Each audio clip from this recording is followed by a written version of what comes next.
మన విజయరామ్ గారు ఉన్నారు, ఐడియా ఉందా మీకు? విజయరామ్. విజయరామ్ గారు 5 దొంతర్ల వ్యవసాయం అని చెప్పి కొంత ఇంట్రడ్యూస్ చేశారు. మీకు 1 ఎకరం పొలం ఉన్నా కూడా ఆ!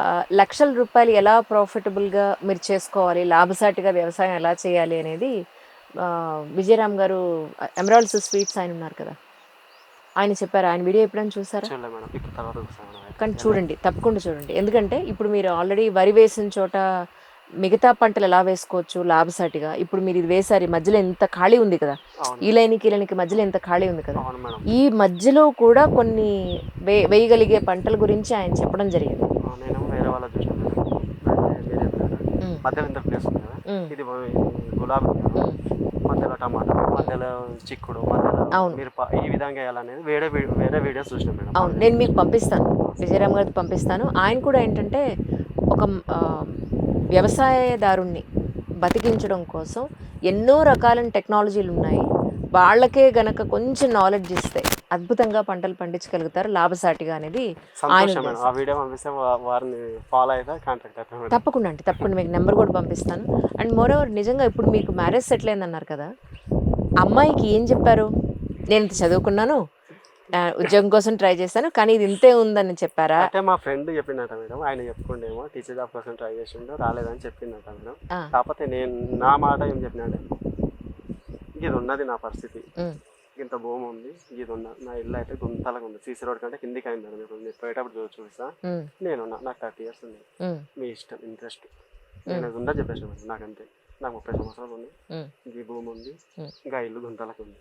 ఉమ్, అయితే వాళ్ళు బలవంతం అని చెప్పారు మేడం. చెప్పిన తర్వాత ఒక 15 రోజుల తర్వాత నేను వర్షాన్ని ఒడ్లు వర్షం కదా, ఉమ్, రైస్ మిల్ వేసినాక పోయినా, ఉమ్, చూసి వచ్చిన. నాకైతే అమ్మాయి నచ్చింది. ఉమ్, ఆమెకు నా పరిస్థితి చెప్పురు మొత్తం. ఆమెకు నచ్చితేనే నా ఫోటోలు పంపించారు, లేదంటే వాళ్ళ రూట్ వాడి నా రూట్ నాదని చెప్పేసి ఆ, వాళ్ళ ఫోటో పంపించిన. ఓకే అన్న, రైట్, హ్యాపీ అనిపించింది మేడం. ఆమె ఓకే అన్న, హ్యాపీ అనిపించింది.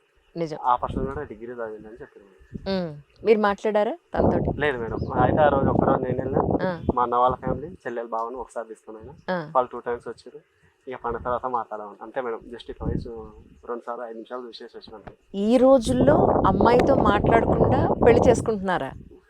నేను అట్లే అనుకున్నా మేడం. ఇంకా మా అమ్మ అంటే నేను అసలు నువ్వే చూసావమ్మా, నేనేం రాను అన్న సిచ్యువేషన్లో ఉన్నాయి. కానీ ఉమ్, ఇంకా అమ్మ లేదు కాబట్టి అన్ని బాధ్యతలను మన మీద పడ్డాయి కాబట్టి పోవాల్సి వచ్చింది.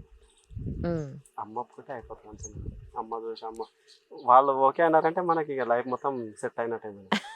అమ్మాయిని చెప్తే అవుతుంది. అయ్యో, ఈ రోజుల్లో కూడా ఇలాంటి అబ్బాయి దొరకడం మీ అమ్మగారు అదృష్టం నిజంగా. అద్భుతం. ఎక్కడున్నా ఖచ్చితంగా మీ ఈ పంటని, మీ మ్యారేజ్ని డెఫినెట్గా చూస్తారు అన్డౌటెడ్లీ. అయితే ఇంత ఎడ్యుకేటెడ్ అయ్యుండి వ్యవసాయం చేస్తున్నాను అన్న ఒక ఫీలింగ్ దాన్ని ఎలా ఓవర్కమ్ స్టార్టింగ్ చేశారంటే? అనిపించింది మేడం నాకు. ఉమ్, స్టార్టింగ్ మస్తు ఫీల్ అయ్యేవాడిని. ఉమ్, ఇందులోకి దిగిన తర్వాత దీని ఇంట్రెస్ట్ పడిన తర్వాత అసలు జాన్లో ఇదే మనకి ఇక బెటర్గా ఇదే లైఫ్ అనుకున్నాను. ఉమ్. కానీ ఇప్పుడు ఎవరైనా ఇక్కడ పండుతున్నాయి ఇవి, ఒక్క నెంబర్ మీరు ఇస్తే వాళ్ళు, ఇప్పుడు డన్జో అనే ఒకటి వచ్చింది కదా మనకి, 2 వీలర్ మీదే. అవును మేడం. మీరు ఆ రోజు డాన్స్ అంటే నాకు తెలియదు అని చెప్పారు. నేను పువ్వులు ఆ రోజు మీకు అలాగే బుక్ అదే చేశాను యాక్చువల్లీ. అవును. నేను అంటే నేనేమనుకుంటున్నా అంటే, మీరు మార్కెట్కి వెళ్ళి ఇంత దూరం జర్నీ చేసి మళ్ళీ మీకు అది పెట్రోలో టైము ఎనర్జీ ఇంత వేస్ట్ అవుతుంది కదా, మీరు ఒక నెంబర్ ప్రొవైడ్ చేస్తే వాట్సాప్ నెంబర్, కావాల్సిన వాళ్ళు ఇక్కడికే బుక్ చేసుకునే అవకాశం ఉంది కదా ఇప్పుడు. రారు మేడం. ఫుల్ కాంపిటీషన్ మేడం మార్కెట్లో కూడా. ఉమ్, మన లోకల్ ఇక్కడ ఈ సరౌండింగ్ లోకల్ అయితేనేమో ఆ విధంగా మీరు చెప్పినట్టు వాళ్ళే వచ్చేస్తారు. ఉమ్, కర్నూలుకి వెళ్ళొస్తాం ఒకటేసారి డీసీఎం వచ్చేస్తుంది. అది ఆ, ఆ డీసీఎం వచ్చినాక మనది ఉదాహరణకు మన 10 రూపాయలు అవుతుందంటే వాడు 5 రూపీస్ అమ్మేస్తాడు. వాడు సింపుల్గా ఉమ్. 5 రూపీస్ అమ్మేస్తాడు. అప్పుడు మన పూలు ఎవరు చూస్తారు మేడం? అప్పుడు కానీ యాక్చువల్లీ మేము కొనడానికి వెళ్ళినప్పుడేమో ఎక్కువ చెప్తున్నారు. వాళ్ళు మేము అమ్మితే కొని అమ్మేటోళ్ళు మేడం. మేడం మేడం మీకు ఆ, మేము అమ్మేస్తే వాళ్ళు కొనుక్కొని వాళ్ళు అమ్ముతారు కదా. అదే ఆ అంటున్నాను. వాళ్ళు మీకు అమ్మే వాళ్ళు అట్లా కాబట్టి అట్లా రేట్ గుడిమల్కాపూర్ అంతా అంతేనా? అంతే మేడం. ఆ, కదా, రైతు వాళ్ళ నాన్నగారు ఉన్నారు కదా, రైతాన మీరు కొనరు అంటున్నారు. నేను అందుకే కదా. ఎగ్జాంపుల్ చెప్తాను మేడం. పర్లే కూర్చోండి. ఎగ్జాంపుల్ ఇప్పుడు ఉదాహరణ 100 రూపాయలు అవుతుందంటే 100 రూపాయల ఉమ్, 50కి ఇచ్చే 70కి ఇచ్చేసే అంటుంటారు. ఆ. అట్లా అట్లా చేస్తారు. సరే, ఒక పని చేద్దాం. ఈ ఇంటర్వ్యూ ద్వారా ఎవరికైనా గులాబీ పువ్వులు కావాలి అని అంటే ఈయన వాట్సాప్ నెంబర్ ఇస్తాను, వాట్సాప్లో మీరు డన్జో చేయించేసుకోండి. అది ఈజీ కదా, బెటర్ మేడం. అట్లా చాలా బెటర్ కదా. మీకు రైతు దగ్గర డైరెక్ట్గా కొన్నట్టు ఉంటుంది, రైతు దగ్గర ఉంటే 100 రూపాయలు పడితే మళ్ళీ వాళ్ళ తాను మీరు 150 పెట్టుకున్నారు. అదే కదా, అవును. రైతు దగ్గర కొనడమే మంచిది, రైతుకి మంచి ఇది జరుగుతుంది. మీకు రూపాయి కూడా ఇవ్వచ్చు ఇప్పుడు ఒక్కటి. అవును. నువ్వు అప్పుడు ఒక్కటైనా సరే రా పెట్టుకుందాం అనేది ఉంటుంది, పిల్లలకు నీకు పక్క వాళ్ళకు ఒకటైనా సరే అంటారు. ఉమ్, మేము ఇవ్వతే ఏమంటారు, పర్లేదు. 100 రూపాయలా అంటారు, ఇవ్వంటారు. వాళ్ళ నాన్నగారు మన కథలే కూర్చున్నారు, మాట్లాడుతున్నారు. దీన్ని ఎస్పెషల్లీ అంటే ఒక ఏమంటారు, ఒక ఫార్మాట్ లో ఇది ఇలాగే చేయాలి అన్నట్టుగా మీరు చూడకండి. మట్టి మనుషులు దాన్ని అలాగే స్వీకరిస్తే నాకు సంతోషం, మీకు సంతోషం. అది ఇందాక మీరు చెప్పినట్టు రైతు దగ్గర కొంటే ఏంటంటే రైతుకి కొంత న్యాయం జరుగుతుంది. మధ్యలో దళారుల పాయింట్ ఆఫ్ వ్యూలో దళారులు బాగుపడుతున్నారు తప్ప ఇటు కస్టమర్ కానీ రైతు కానీ బాగుపడలేదు. అయితే గుడిమల్కాపూర్ అంతా రైతులు చమ్ముతారనుకుంటాను కాదండి? రైతులు తెచ్చే అమ్ముతారు మేడం. రైతుల మీద వాళ్ళు మార్కెట్లో షాపులలో పనిచేసే వాళ్ళు మామూలుగా కొంతమంది ఉంటారు, వాళ్ళు కూడా కొనుక్కొని అమ్మేస్తారు మేడం. వాళ్ళు అమ్ముతారు. అంటే డైరెక్ట్ గా మీలాగా రైతు వచ్చి అక్కడ అమ్మేది కొంతవరకే ఉందండి. ఇప్పుడు మార్నింగ్ రైతులందరూ అమ్మేసి వచ్చి ఇప్పుడు మళ్ళీ వాళ్ళ పనులు చేసుకుంటారు కదా మేడం. ఇప్పుడు వాళ్ళు కొనుక్కున్న వాళ్ళు అమ్ముతుంటారు. ఓహో, రైట్ రైట్. అట్లా ఇప్పుడు ఈవెన్ వరి కూడా మనకి బ్రౌన్ రైస్ పండిస్తున్నారు, బ్లాక్ రైస్ పండిస్తున్నారు, సన్న బియ్యం పండిస్తున్నారు. ఇప్పుడు మొన్న మీరు దొడ్డు బియ్యం అన్నారు.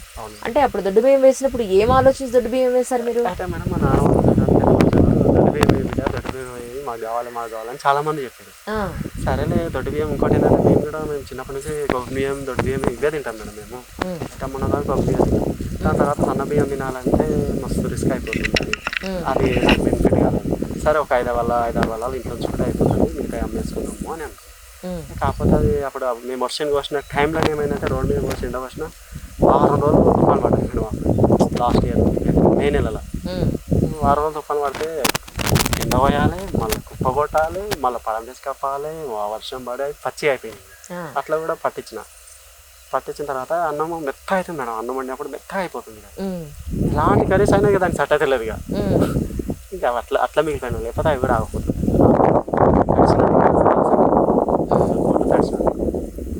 ఇప్పుడు ఎన్నాళ్ళు అయింది ఆ బియ్యం? ఎన్నాళ్ళు పాత ఇప్పుడు అది? ఇప్పుడు 8 months అవుతుంది. 8 months అంటే కొంచెం పాతబడి ఉంటాయిగా, ఇప్పుడు మెత్తబడి ఉండకపోవచ్చు. కాకపోతే వర్షానికి దర్శనం 6 రోజులతో పాటు పడదు. ఆ విధంగా లేకపోతే అట్లా కానీ ఆగిపోతుంది. రైట్. ఇప్పుడు ఏ బియ్యం వేస్తారు? రైట్. ఇప్పుడు అన్ని సార్ అగ్రికల్చర్ తెచ్చిన ప్రొఫెసర్ చేసిన ఇక్కడ అక్కడనే సేవ్ చేస్తాను నేను. అవే వచ్చినాయి, అవే వేసేస్తాను. ఈవెన్ అందులో కూడా నేను నిన్న మీరు అందులో కోడ్ అంటారా మేడం? అందులో కరెక్ట్ ఇట్లా పేరు అంటారా? RNR 15029 అదే అనుకుంటున్నాను. స్లిప్లో 19 కానీ ఎక్స్పెక్ట్ చేస్తున్నాను 15029. రైట్, అదే అంటున్నాను. పాతకాలం నాటి విత్తనాలు అట్లా మీరు చెప్తారు పాతకాలం పద్ధతి కాకుండా లేటెస్ట్ గా వేయాలని చెప్తారు కాబట్టి నేను అందుకోసం అందరు శంషాబాద్లో తెస్తాను. నేను అగ్రికల్చర్ తెస్తాను అందుకోసం. అందరు శంషాబాద్లో తెచ్చేస్తారు తెలిసిన వాళ్ళంతా. నేనైతే అగ్రికల్చర్లో తెచ్చుకుంటాను. రైట్. ఇప్పుడు ఒకసారి ఈ గులాబీ మొక్క మీరు నాటిన తర్వాత ఇది ఎన్ని పంటలు వస్తుంది మీకు? 10 years వస్తాయి మేడం. ఒక 10 years ఉంటుంది. 10 ఏళ్ళు. ఓకే. కాకపోతే ఇప్పుడు అయిపోయింది మనం పెద్ద అయిపోయినాయి కదా, కట్ చేయాలి. కట్ చేసిన తర్వాత ఈ మధ్యలో గుంత తీసి పెండ వేసి మళ్ళీ కప్పి మళ్ళీ మట్టి వేసి మందులు కొడతాం మేడం. మీరు ఒకసారి విజయరామ్ గారికి ఫోన్ చేయడం, వెళ్ళి కలవడం చేయండి. ఖచ్చితంగా మీకు ప్రాఫిటబుల్గా ఎలా వ్యవసాయం చేయాలని ఆయన నేర్పిస్తారు అన్డౌటెడ్లీ. సో మీరు బాగుంటే, మీలాంటి వాళ్ళు ఒక 100 మంది బాగుంటే సొసైటీ చాలా హ్యాపీగా ఉంటుందనేది నా ఉద్దేశం. అదొకటి. తర్వాత ఇప్పుడు పెళ్ళి అనేది ఒక మనిషి జీవితంలో అమ్మాయికైనా అబ్బాయికైనా చాలా పెద్ద టర్నింగ్ పాయింట్ అండి. వాళ్ళిద్దరూ అన్యోన్యంగా ఎలాంటి ఇబ్బందులు లేకుండా ఉంటేనే ఆ సంసారం సాఫీగా సాగుతుంది. ఒప్పుకుంటారు కదా, మీ నాన్నగారు కూడా పక్కనే ఉన్నారు. అయితే ఆ అమ్మాయి చదువుకుంది, మీరు చదువుకున్నారు, వ్యవసాయం నేను ఇలా చేస్తున్నాను, ఇది నా ఇల్లు అని మీరు చెప్పారు. కమింగ్ డేస్లో ఆ అమ్మాయితో మీరు మాట్లాడలేదు కాబట్టి నేను చెప్తున్నాను, ఎక్స్పెక్టేషన్స్ ఎలా ఉండే అవకాశం ఉంది, దానికి మీరు ఎలా సమాధానం చెప్తాను, మీరు తనతో మాట్లాడితే బాగుంటుందేమో అని నేను అనుకుంటున్నాను. ఏమండి, ఏమంటారు మీరు? కదా ఇల్లు గురించి చెప్పారు, ఇల్లు బాగాలేదు అన్నట్టుగా చెప్పారు. మళ్ళీ